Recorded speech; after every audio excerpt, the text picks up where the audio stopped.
Hello everyone, welcome আমার channel. দেখো, আজকের এই ক্লাসে আমরা আরেকটা এক্সপ্রেশন নিয়ে কথা বলবো। দেখো, এখানে বাক্যগুলো কি আছে। আমি কারো থেকে কম না, আমার বোন কারো থেকে কম না, তার সৌন্দর্য কারো থেকে কম না, হুম, আমার ভাই কারো থেকে কম না, ছিল না, এখানে ছিল না। হুম, দেখো প্রত্যেকবারে একই এক্সপ্রেশন, এই যে কম না বা কম ছিল না।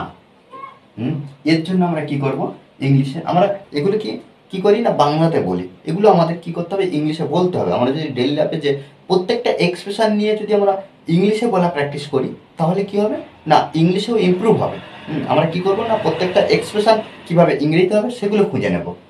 কি, আমি কারো থেকে কম না, আমি কারো থেকে কম না, এই যে কম না, এর জন্য আমরা কি করব, second to none, second to none প্রত্যেকবারে ব্যবহার করবো। এই যে কম না, কারো থেকে কম নয় বোঝালে, কারো থেকে কম নয় বোঝালে আমরা কি করবো না, সেকেন্ড টু নান ব্যবহার করবো।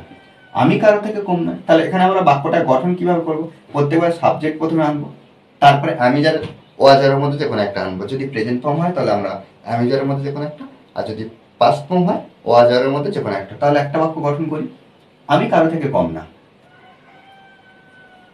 I am, I am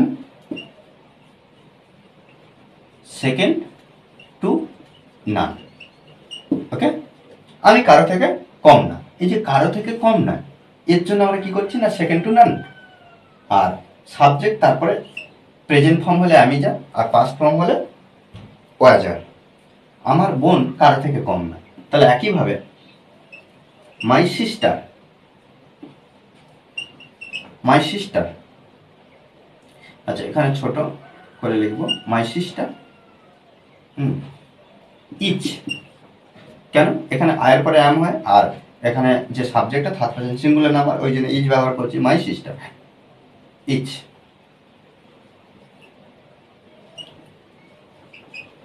second to none. Okay, তার সৌন্দর্য কারো থেকে কম না, তাহলে কি, তার হার,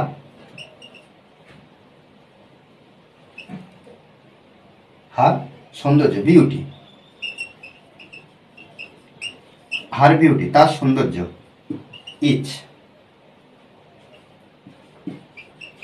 সেকেন্ড টু নান। ওকে, আমার ভাই কারোর থেকে কম ছিল না, এখানে ছিল না পাস্ট টেন্স, এতগুলো কিন্তু আমরা অ্যামিজার ব্যবহার করে করেছি, কিন্তু এখানে আমরা ছিল না ওয়াজারের মধ্যে যেখানে একটা ব্যবহার করবো। দেখি সাবজেক্ট কি হয়, আমার ভাই, মাই ব্রাদার, মাই ব্রাদার আমার ভাই, তাহলে ওয়াজ ব্যবহার করব। কেন, একজনের ক্ষেত্রে, একটার ক্ষেত্রে, তাহলে মাই ব্রাদার আমার ভাই was second to none, second to none. Okay, দেখো এইভাবে কিন্তু আমরা প্রত্যেকটা এক্সপ্রেশন নিয়ে সুন্দরভাবে ইংলিশে বলা প্র্যাকটিস করবো, ইংলিশে ট্রান্সলেট করা প্র্যাকটিস করবো, তবে কিন্তু আমরা ইংলিশে ইমপ্রুভ করতে পারবো। ওকে, আর এই ক্লাসটি যদি ভালো লাগে অবশ্যই লাইক কমেন্ট শেয়ার, আর যারা এখন পর্যন্ত এই চ্যানেলটি সাবস্ক্রাইব করেননি তারা অবশ্যই চ্যানেলটি সাবস্ক্রাইব করে পাশে থাকবেন। Okay, thanks for watching this video.